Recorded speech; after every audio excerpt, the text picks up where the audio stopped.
أيحسب أن لم يره أحد صدق الله مولانا العظيم وبلغنا رسوله النبي الكريم ونحن على ذلك لمن الشاهدين والشاكرين والحمد لله رب العالمين. الصلاة والسلام عليك يا رسول الله، الصلاة والسلام عليك يا حبيب الله وعلى آلك وأصحابك يا رحمة للعالمين. حمد و صلاة کے بعد معزز محترم محتشم واجب الکرام عزیز سامعین ذی وقار، السلام علیکم ورحمۃ اللہ وبرکاتہ۔ ناچیز حقیر نے کلام مقدسہ سے سورہ بلد کی آیات بینہ کی تخصیص کرنے کا شرف حاصل کیا۔ اللہ جل کریم سے دعا ہے خالق کائنات مالک لم یزل تکوین کون و مکان خلاق دو جہاں خالق انس و جاں مالک کون و مکان میری زبان پر کلمہ حق جاری فرمائے، اور ہم تمام احباب ذی وقار کو کلمہ حق کو سن کر اسے قبول کرنے اور عمل پیرا ہونے کی توفیق و رفیق عطا فرمائے۔ اللہ جل جلالہ فرماتا ہے لقد خلقنا الانسان فی کبد، ہم نے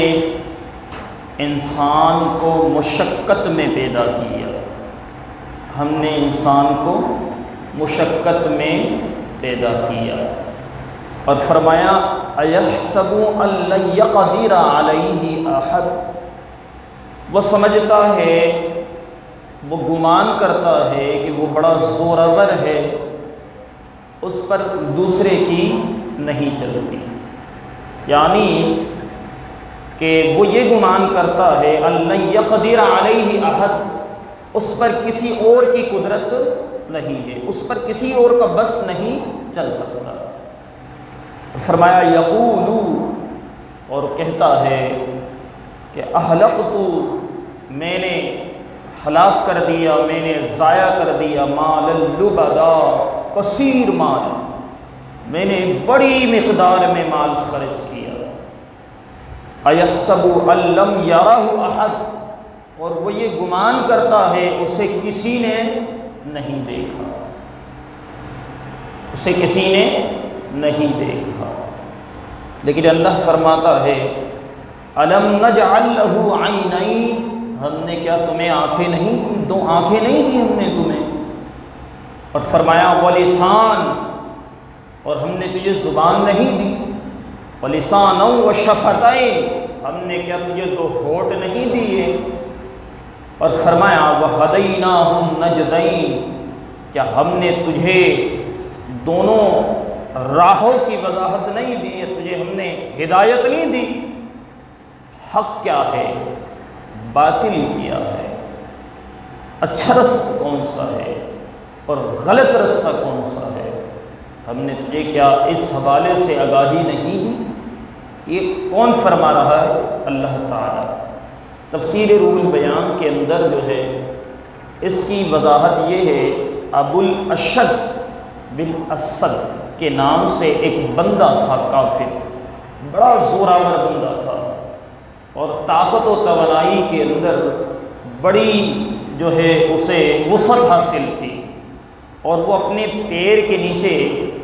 اگر کسی چیز کی کھال یا چمڑی رکھتا اور پھر وہ دوسروں سے کہتا بڑے یعنی کر و فر طریقے سے اور بڑائی کے طور پر اور غرور اور تکبر کے گھمنڈ میں کہتا آؤ زور آزمائی کرو، تو لوگوں کو وہ بلاتا، اور لوگ جب اس کو کھینچنے کی کوشش کرتے سوائے اس کے پیروں کے تلوے کے نیچے جو چمڑی جو کھال رہتی وہ وہی چیز رہتی، باقی چاروں اطراف کے ٹکڑوں کے اندر جو ہے وہ نکل جاتا، یعنی اس قدر اس کے اندر طاقت اور زور آزمائی کا وہ مظاہرہ کرتا۔ تو اسی چیز کو، اچھا یہ وہی شخص ہے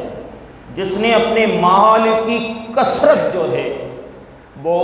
نبی علیہ السلام کے خلاف خرچ کیا، یعنی دین کو دبانے کے لیے، حق کو دبانے کے لیے، اور دین کی سربلندی کو مٹانے کے لیے اپنی پوری دولت اس نے، کثرت مال اس میں لٹا دیا۔ یہ رب تعالیٰ نے اسی کی جانب اشارہ کرتے ہوئے فرمایا کہ ہم نے انسان کو بڑے مشقت میں پیدا کیا۔ اچھا مشقت کیسی؟ دیکھیں، بچہ پیدا ہوتا ہے، وہ بھی ایک دنیا ہے اور اندھیرے کی دنیا ہے۔ اب وہاں تکلیفیں اور جناب وہاں سے نکل کر پھر دنیا کی زندگی ہے، اس مشقت کو برداشت کر کے پھر دنیا کی زندگی ہے۔ اب پھر دنیا کی زندگی کے اندر آنے کے بعد رزق کے حصول سے لے کر کھانے سے لے کر تمام تر جو کام ہے یہ سب مشقتوں میں گزر جاتا ہے۔ اور اس کے بعد پھر اس کی اولادیں ہوتی ہیں، پہلے تو وہ اپنے آپ کو پالتا ہے، پھر بیوی بچوں کو پالتا ہے، پھر ایک وقت ایسا آتا ہے کہ وہ ان کی اولادوں کو پالنے کے طرف بھی جاتا ہے۔ آخر کار ہوتا یہ ہے کہ محتاج ہو کر، بے بس ہو کر، لاغر ہو کر اس دنیا سے رخصت ہو جاتا ہے۔ تو یہ انسان کی پوری جو زندگی ہے وہ بڑے مشقتوں میں ہے۔ تو اللہ فرما رہا ہے ہم نے انسان کو مشقت میں پیدا کیا ہے۔ اور پھر اس ابو الاشد کی طرف اشارہ کرتے ہوئے کہتا اللہ فرما رہا ہے ایحسب ان لن یقدر علیہ احد، اور تو کیا یہ گمان کرتا ہے تجھ پر کسی اور کی نہیں چل سکتی؟ یعنی رب تعالیٰ فرماتا ہے اس بات سے اس کی طرف بھی وضاحت ہے جو دنیا کے اندر غرور و تکبر کے گھمنڈ میں رہتے ہوئے چلتے ہیں، مال و دولت کے نشے میں جیتے ہیں اور اپنے حکومت اور منصب اور اپنے اختیارات کا غلط استعمال کرتے ہیں، اور جناب زور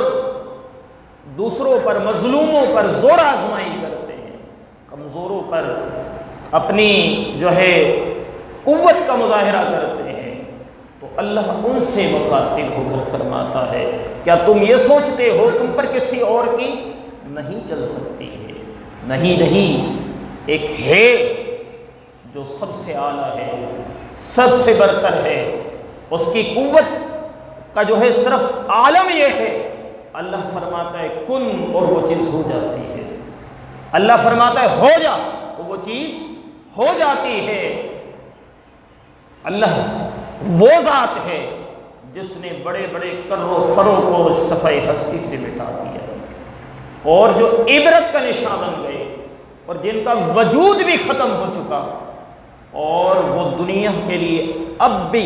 نشان عبرت بنے ہوئے ہیں، بھلے وہ شداد ہو، فرعون ہو، قارون ہو، حامان ہو، وہ بھلے بڑے جاہ و جلال والے ہو، سب ختم اور ملیا میل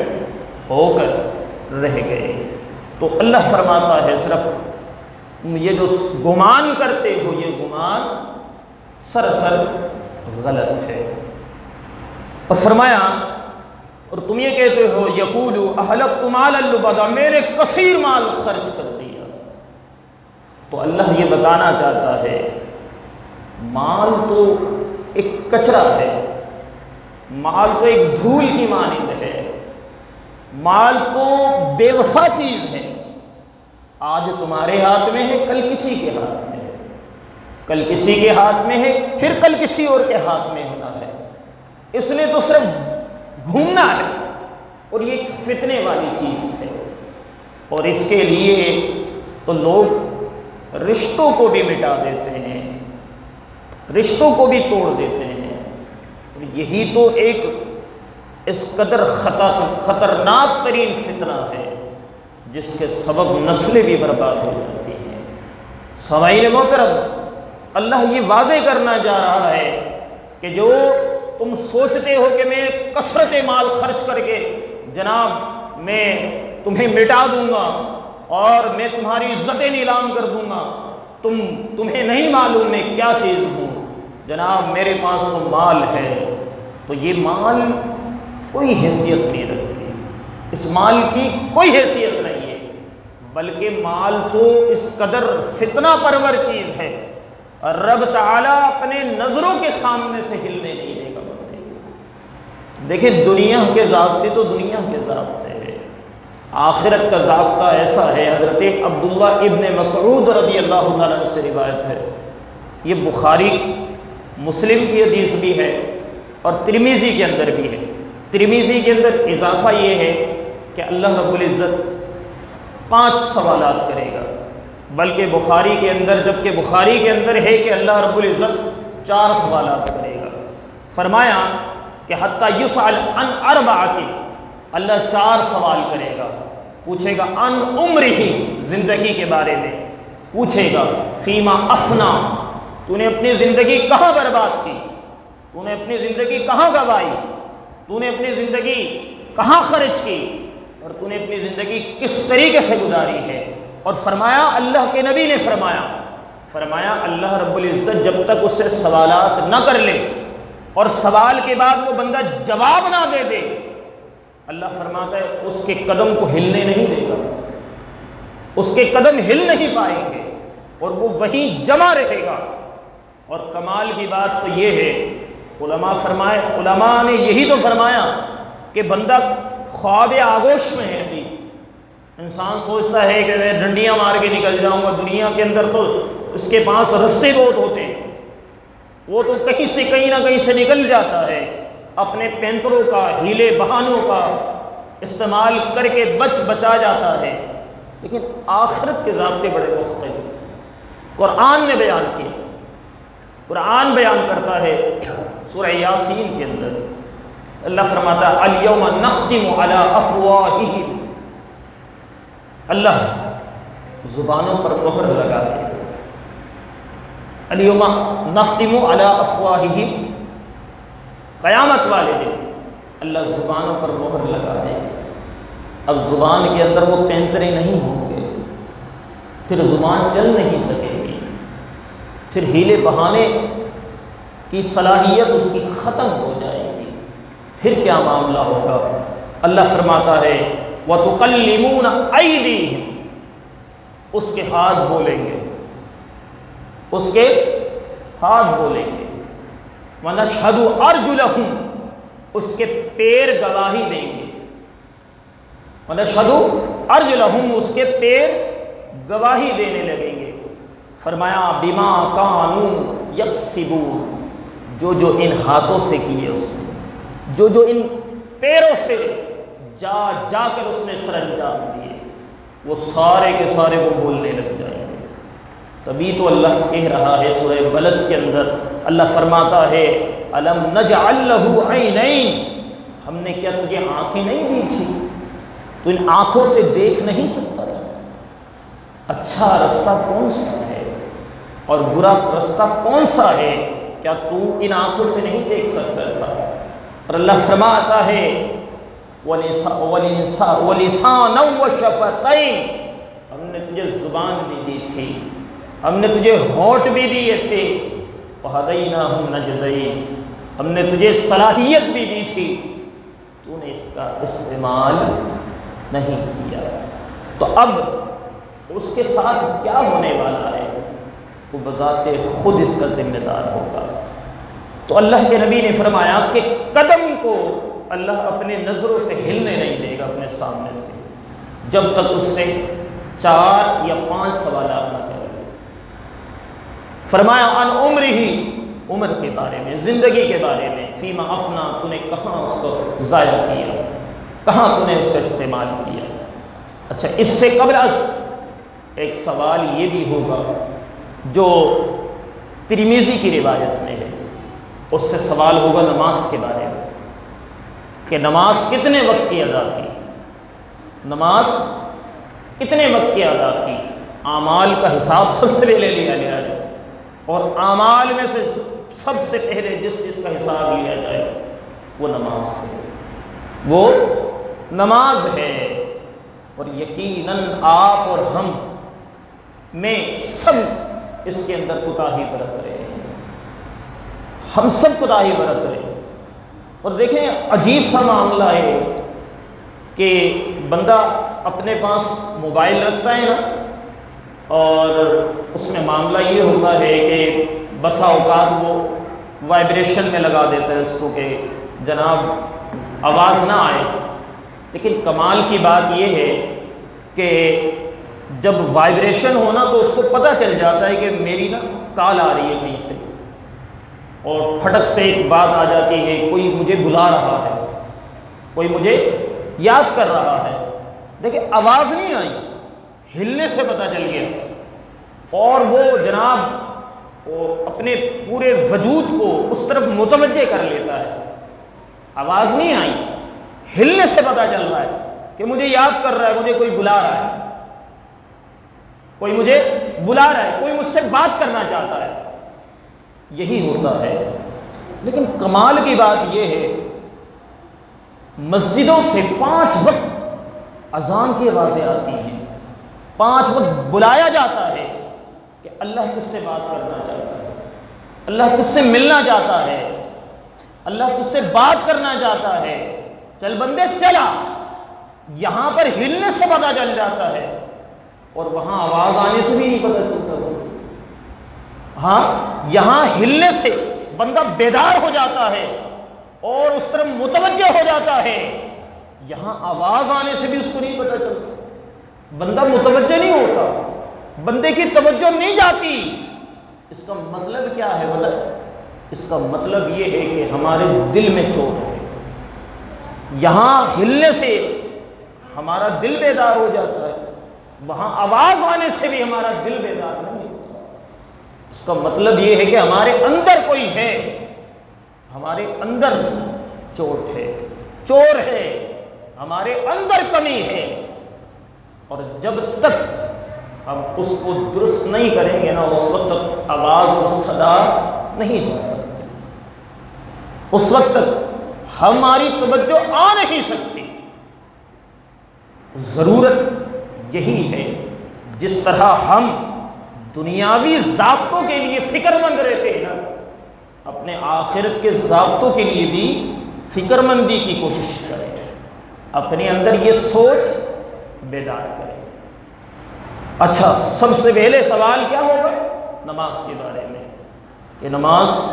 کتنے وقت کی پڑھی گئی، نماز کتنے وقت کی پڑھی ہے۔ اللہ اپنے نظروں سے سامنے سے اس کے قدم کو ہلنے نہیں دے گا۔ دوسرا سوال عمر کے بارے میں ہوگا، کہ عمر جو اتنی لمبی اللہ نے تجھے زندگی دی، اگر تجھے بچپنے میں موت آ جاتی، جوانی میں موت آ جاتی، اور تجھے مزید مہلت ہی نہیں ملتی، رب تعالیٰ نے جو اتنی مہلتیں دی ہیں تجھے، اب تو نے ان مہلتوں کا جو ہے حساب کتاب کس انداز سے رکھا۔ پھر اللہ کے نبی نے فرمایا ان مالی ہی، پھر تیسرا سوال ہوگا مال کے بارے میں، اور مال کے بارے میں سوال ہوگا کہ اینا اکتسب، اینا اکتسبہ، کہ تو نے یہ مال کہاں سے کمایا، یہ مال تو نے کہاں سے کمایا، حرام سے حلال سے۔ اگر بندے نے حلال ذرائع سے مال کمایا، اپنی پوری توجہ حلال ذرائع کی طرف لگا دی، تو اس کے لیے تو عبادت ہی عبادت ہے، اجر ہی اجر ہے، ثواب ہی ثواب ہے، اور یقیناً وہ قابل اعزاز ہے، رب تعالیٰ کے حضور سرخرو ہو جائے گا وہ۔ اچھا، اگر بندے نے حلال ذرائع کا انتخاب کیا اور حلال اور حرام میں تمیز رکھا، تو یقیناً بڑی خوشی سے وہ جواب دے گا، مالک میں نے اپنا جو رزق میں نے کمایا ہے وہ حلال ذرائع سے، حلال ذریعے سے کمایا ہے۔ اس کے بعد پھر اللہ پوچھے گا فیما انفقا، پھر چوتھا سوال ہوگا کہ تو نے اس مال کو کہاں خرچ کیا۔ اچھا بندے، تو نے حلال ذرائع سے رزق کما تو لیا، اب یہ بتا کہ اس حلال رزق کو تو نے کہیں حرام میں تو نہیں ضائع کر دیا۔ اب یہ بات یاد رکھیے گا، حلال سے کما تو لیتے ہیں ہم، لیکن اس کو ضائع ہم حرام میں کر دیتے ہیں۔ شادی بیاہ کی تقریبات ہو، کچھ بھی ہو، ہم پیسوں کی طرح پانی کو پیسوں کی طرح بہا دیتے ہیں، اور ہم تمیز نہیں کرتے، کمانے کی طرف تو فوکس ہے اور اس کو لٹانے کی طرف فوکس نہیں ہے۔ اچھا کمانے کی تو فکر ہے، لٹانے کی فکر نہیں ہے۔ اچھا کچھ ایسے احباب ہیں جن کو کمانے کی طرف توجہ نہیں ہوتی، لٹانے کی طرف توجہ ہوتی ہے، لیکن یاد رکھیے گا سوال دونوں جانب سے کیا جائے گا کہ اگر حلال کمایا ہے تو کہیں حرام میں تو نہیں لٹایا، تو حلال کمایا ہے تو اس کو حلال ذریعے میں ہی لٹانا پڑے گا، پھر تو آپ اللہ کے حضور سرخرو ہو جائیں گے، وگرنہ پھر اللہ کے حضور شرمندہ ہو جائیں گے۔ اور کمال کی بات تو یہ ہے کہ اللہ کے نبی صلی اللہ علیہ وسلم نے فرمایا کہ اگر کوئی بندہ ایک لمحہ حلال کمانے میں خرچ کرتا ہے تو اللہ اس کو 40 دن کا اجر و ثواب عطا فرماتا ہے، 40 دن کے عبادت کا اجر و ثواب اسے عطا کیا جاتا ہے۔ ایک دن، ایک لمحہ رزق حلال کمانے میں لگا دیا ہو اسے۔ اور اس کا ایک برعکس بھی ہے، وہ یہ ہے اپوزٹ اس کا کہ اگر جس نے ایک لقمہ حرام کا لیا، اس کو استعمال کیا، اس کے 40 دن کی عبادتیں ضائع ہو جاتی ہیں، وہ 40 دن اس کی عبادتیں قبول نہیں ہوتی، اس کی دعائیں قبول نہیں ہوتی، رد کر دی جاتی ہیں، وہ کتنا بد نصیب ہوگا پھر۔ اب ضرورت ہے اس بات کی کہ اگر حلال کمائیں تو حلال میں لٹائیں، حلال اور حرام میں جب تمیز کرتے ہیں تو کمانے میں بھی کریں، اس کو استعمال کرنے میں بھی کریں۔ 5واں سوال کیا جائے گا علم کے بارے میں کہ تم نے علم کتنا کمایا اور اس پر عمل کتنا کیا۔ اب احبابوں کے ذہن میں ہوتا ہے کہ جناب کہ اچھا ہوا ہم نے علم نہیں حاصل کیا، اب جو عالم دین ہیں انہی سے سوال کیا جائے گا، ہم تو بچ گئے۔ لیکن یاد رکھیے گا اللہ کے نبی کا فرمان ہے کہ طلب العلم فریضۃ علی کل مسلم و مسلمۃ، فرمایا علم کا حاصل کرنا ہر مسلمان مرد اور عورت پر فرض ہے۔ اب اس کے اندر علماء محدثین فرماتے ہیں کہ علم کی اتنی مقدار حاصل کرنا فرض ہے جس سے آپ فرائض کی ادائیگی کر سکیں۔ مثلا نماز کی ادائیگی ہے، اس کے لیے جو لوازمات، جو ضروریات ہیں، اس کا حاصل کرنا ضروری ہے۔ آپ زکوٰۃ کی ادائیگی کے لیے جو چیزیں سیکھنے کی ہیں تاکہ بآسانی آپ زکوٰۃ ادا کر سکیں، حج کے لوازمات ہیں، اس کو سیکھنا، اور روزے کے لیے اتنا علم رکھنا کہیں آپ کا روزہ ضائع نہ ہو جائے، اور عقائد پر بات آ جائے تو آپ خود کی اور اپنے اہل و عیال کی اصلاح کر سکیں، تاکہ آپ کے عقائد اللہ اور اس کے رسول کے لیے درست ہونے چاہیے۔ ضروریات دین کے حصول کا آپ کے پاس اتنا شعور ہونا چاہیے۔ اگر یہ چیزیں نہیں ہیں تو عزیز و دوستو آپ سب کے سب گناہ گار ہیں۔ ایک تو اول گناہ کر رہے ہیں اور ساتھ ہی ساتھ اس پہ سینہ زوری بھی کر رہے ہیں کہ جناب ہم نے نہیں حاصل کیا تو جناب کوئی مسئلہ نہیں، ہم تو بچ جائیں گے۔ بچ نہیں، ان کی ڈبل گرفت اور پکڑ ہے۔ اور جنہوں نے علم حاصل کر لیا ان سے پھر اس پر عمل کتنا ہوا اس کے بارے میں سوال کیا جائے گا۔ اب علم جتنا زیادہ حاصل کیا اس پر اتنے ہی زیادہ سوالات ہوں گے، مال جتنا زیادہ کمایا اس پر اتنے ہی زیادہ سوالات ہوں گے، مال جتنا زیادہ خرچ کیا اس پر اتنے ہی زیادہ پھر سوالات مرتب ہوں گے۔ تو یقیناً یہ سوالات آؤٹ کر دیا گیا ہے۔ ہمیں ابھی پتہ چل گیا ہے کہ روز قیامت ہم سے 5 سوال ضرور کیے جائیں گے، اور ان 5 سوالات کا جواب دینا ہم میں سے ہر کسی کے لیے ضروری ہے۔ تو یقیناً پھر ہمیں تیاری کرنی چاہیے، نماز کی عادت بنا لینی چاہیے، اور اسی طریقے سے ہمیں حلال ذرائع کا استعمال کرنا چاہیے، اور اس کو حلال ذرائع میں اس کو ہم نے جس طرح کمایا اسی طرح اس کا مستعمل جو جگہ ہے وہ بھی حلال ہی رکھنا چاہیے۔ اور اسی طریقے سے جب ہم ان تمام چیزوں کا لحاظ رکھیں گے، اپنی زندگیوں کو اللہ اور اس کے رسول کے مطابق گزاریں گے، تو یقیناً رب تعالیٰ کی قربت مل جائے گی، اللہ کی خوشنودی مل جائے گی، اللہ کی رضا مل جائے گی ہمیں۔ اور ہم جیسے ہی اس سے پیچھے ہٹیں گے تو ہمارے لیے بربادی ہے، یقیناً ہمارے لیے بربادی ہے۔ حضرت بایزید بسطامی علیہ رحمہ نہر کے کنارے عبادت کر رہے تھے، ہاتف غیب سے آواز آئی، اے بایزید بسطامی، تو اللہ کی عبادت کس لیے کر رہا ہے؟ کیا تو اس لیے کر رہا ہے تاکہ تو عرش تک پہنچ جائے؟ تو آپ نے عرض کی نہیں، عرش تو فرشتوں کی جگہ ہے، میں کہاں خاکسار؟ تو کہا کیا تو کرسی کے لیے کر رہا ہے؟ کہاں ہماری ایسی حیثیت کہاں؟ اور کہا تو کیا آسمان کی بلندیوں کو چھونا چاہتا ہے؟ کہا نہیں، میری یہ جستجو نہیں ہے۔ تو پھر پوچھا گیا تو اتنی عبادتیں ریاضتیں کس لیے کر رہا ہے؟ کہا میں تو عرش والے کو پانا چاہتا ہوں، میں تو آسمان کی تخلیق کرنے والے کو پانا چاہتا ہوں۔ کہا میں تو عرش اس کرسی کے مالک کو پانا چاہتا ہوں، میری رسائی اس تک ہو جائے تو یقیناً سرخروئی ہو جائے گی۔ اللہ رب العزت نے کلام مقدسہ کے اندر فرمایا فَمَنْ كَانَ يَرْجُو لِقَاءَ رَبِّهِ، جو اپنے دلوں میں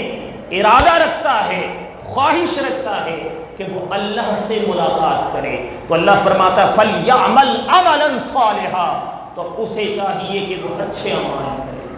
اسے چاہیے نیکیاں کرے،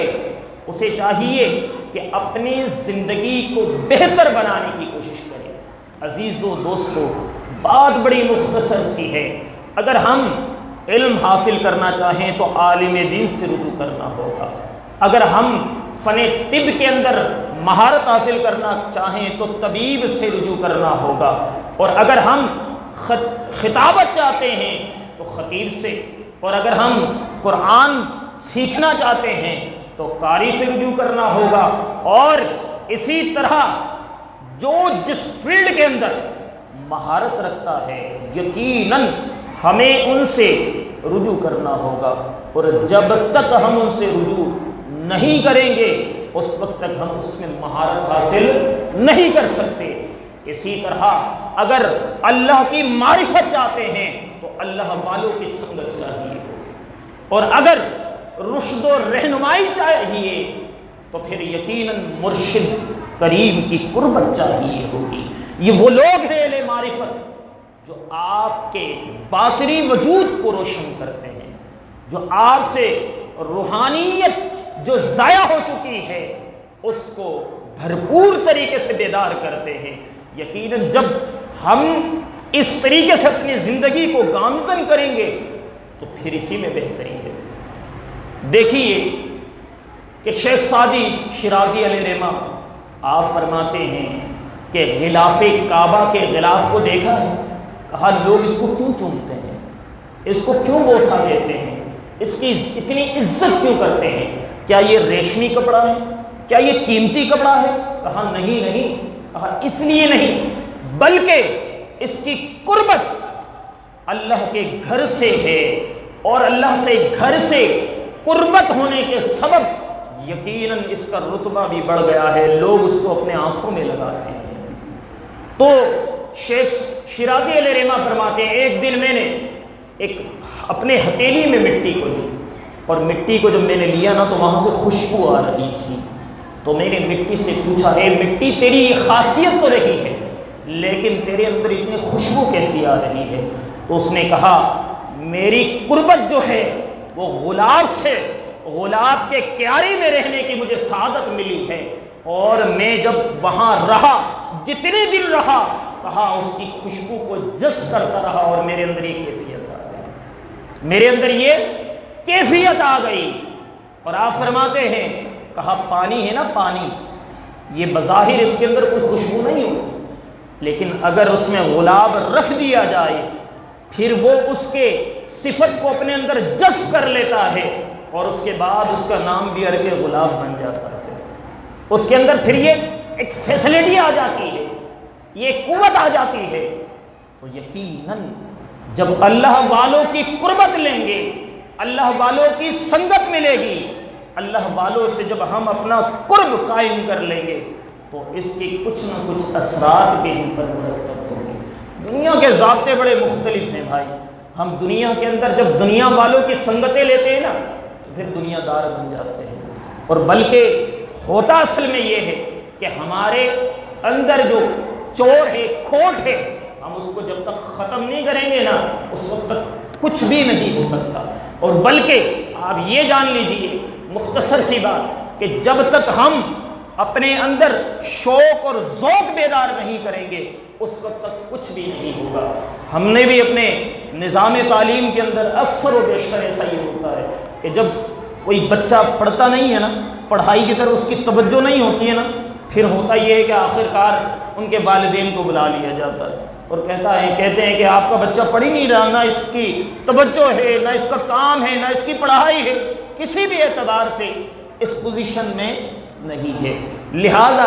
آپ خود ہی پوچھ سے کیا کرنا چاہتے ہیں، اور جب کہتے ہیں آپ پوچھ لیں، جب ہم سے پوچھتے ہیں کہ بھائی کرنا کیا چاہتے ہو آپ، وہ صاف الفاظوں میں کہتے ہیں نہیں میں نے کام کرنا ہے، میں نے پڑھنا نہیں ہے، تو پھر آخر کار نتیجہ یہی اخذ ہوتا ہے، بچہ انٹرسٹ ہی نہیں رکھتا، یہ بچہ توجہ ہی نہیں دیتا، یہ بچہ شوق ہی نہیں رکھتا، اور یہ بچہ پڑھنا ہی نہیں چاہتا ہے، اور پھر آخر کار کیا ہوتا ہے، پھر کام کی طرف چلا جاتا ہے۔ ہمارا حال بھی یہی ہے، ہمارا حال بھی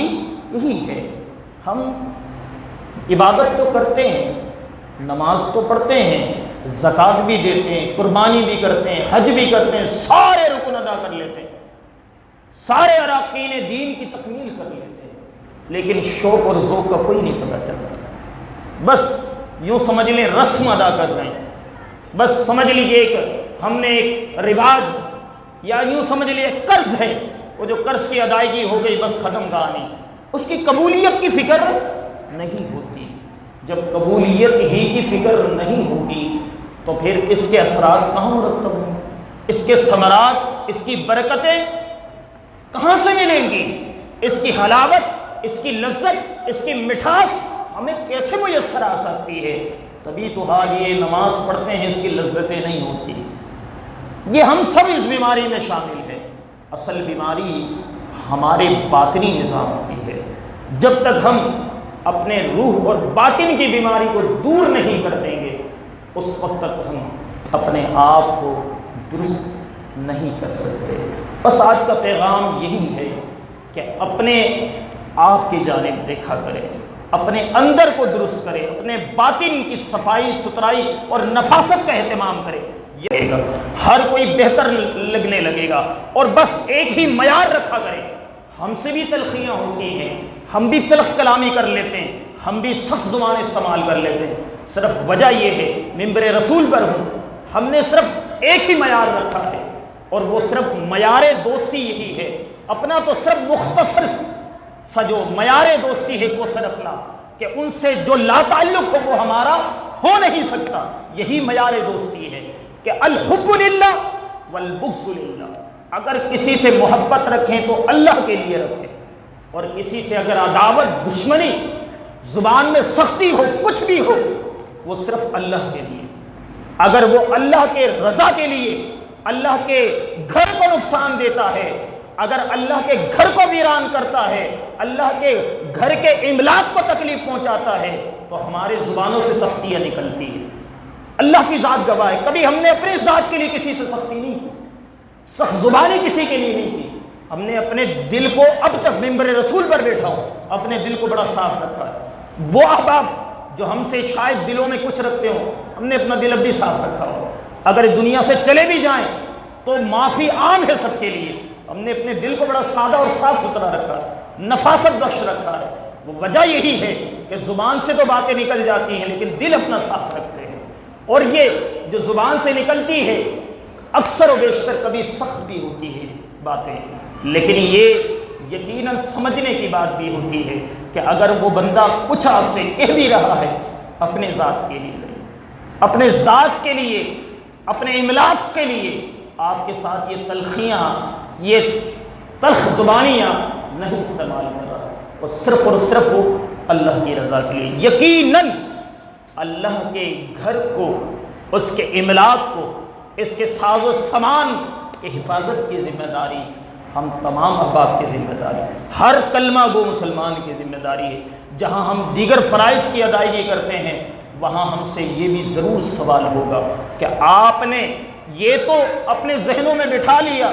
امام صاحب کے پیچھے نماز پڑھ لی ہے جناب، اس کے سامنے ان کو اوپر بوجھ ڈال دیا، اب نماز کی قبولیت ان کے ذمے،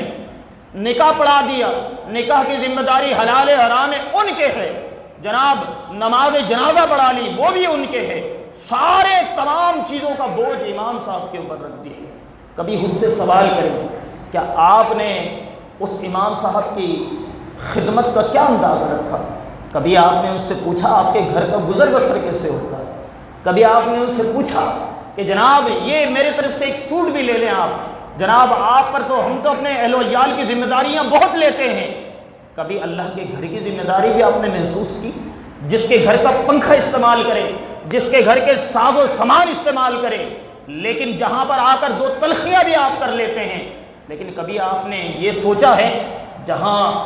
آپ اتنا کچھ کر لیتے ہیں، میں نے اس کے تعمیر و ترقی کے اندر اپنا کوئی حصہ بھی رکھا ہے، ماہانہ کوئی اپنے اوپر ذمہ بھی رکھا ہے کہ یہ 10 روپیہ میں نے مسجد کے لیے نکالنا ہے، اس اللہ کے گھر کے لیے، کہیں روز قیامت مجھ سے سوال نہ کر لیا جائے، کہیں میں کہوں مالک میں نے بڑی نمازیں پڑھی ہیں، میں نے تو بڑا کام کیا ہے اس امام کے پیچھے لیکن آپ نے یہ سوچا ہے ان کی خدمت کتنی کی، ان کا لحاظ کتنا رکھا آپ نے؟ حدیث پاک کے اندر تو یہاں تک آتا ہے، اللہ کے نبی نے فرمایا اگر کسی نے کسی عالم دین کو وضو کرایا ہو نا، وہ بھی روز قیامت اللہ کے حضور پیش ہو جائے گا، مالک میں نے اس عالم دین کی خدمت کی تھی، میں نے ان کو وضو کا پانی دیا تھا، مالک اللہ اس پر رحم فرمائے گا اور اس اچھی عادت کے سبب اسے جنت عطا فرما دے گا۔ بھائی کہنا بہت آسان ہے، جہاں تک پھر عملی بات آ جاتی ہے وہاں پر ہم بڑے دور ہو جاتے ہیں، ہماری سوچیں وہیں پر رک جاتی ہیں، ہمارے قدم وہیں رک جاتے ہیں، ہمارے ہوش حواس وہیں پر گم ہو جاتے ہیں۔ تو یقیناً جہاں دیگر ذمہ داریاں ہیں یہ بھی ہماری اولین ذمہ داری ہونی چاہیے۔ اللہ پاک سے دعا ہے اللہ پاک ہمیں سمجھنے اور عمل کی توفیق